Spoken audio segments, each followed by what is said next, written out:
Дәрілік шөптердің арасында гемоглобинді арттырып, ағзадағы темір тапшылығының орнын толтыратын шөптер бар. Өздеріңіз білетіндей, ағзаға темір жетіспесе, зат алмасу мен қан түзілім жүйесінің жұмысы бұзылады. Салдарынан бүкіл ағзаға оттегі дұрыс бармай, денсаулық сыр береді. Мұндай жайсыздыққа тап болмас үшін емдік қасиеті орасан зор шөптердің қажетіңізге жаратыңыз. Құрметті достар, жаңадан дамып келе жатырған арнаға қолдау көрсетіп отырыңыздар. Біздің алдағы уақытта сіздерге беретін мәліметтеріміз өте көп. Каналға жазылып, лайк басып, комментарий жазуды ұмытпаңыздар. Қандай шөптер гемоглобинді көтереді? Құрамы В9 дәруменіне бай қалақай мен жалбыз. Құрамында темір мен марганец тұздары бар бағбақ тамыры. С және В дәрумендері мен темір элементінің қайнар көзі бидайық. Темір, марганец және никель элементіне бай күреңот. Гемоглобинді арттыратын бұл шөптер алдымен қан плазмасындағы темірді толтырады. Сонымен қатар эритропоездің және гемоглобин синтезінің қалыпты процесі үшін В6, В9 және В12 дәрумендерімен ағзаны байытады. Оған қоса мыс, никель, марганец және кобальт сияқты микроэлементтермен де қамтамасыз етеді. Гемоглобинді арттыратын шөптерді қалай қолданамыз? Бұл емдік шөптерді қайнатпа немесе тұнба түрінде қолдану керек.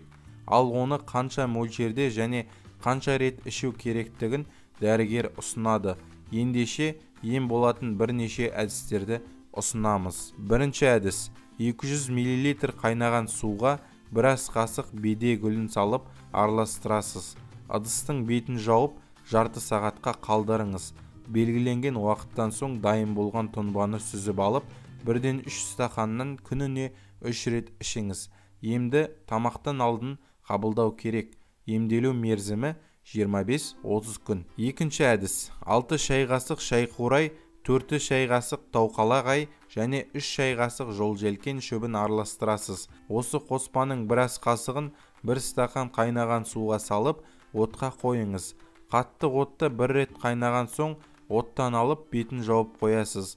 Шамамен 2-2,5 сағаттан соң дайын болған тұнбаны сүзіп алып, біраз қасықтан қабылдайсыз. Емді күніне 3 рет тамақтанудан алдын жүргізу керек. Емделу мерзімі 1 ай. Үшінші әдіс: бірдей көлемде қалақай, күреңот, мыңжапырақ және бағбақ тамырының үгіндісін араластырасыз.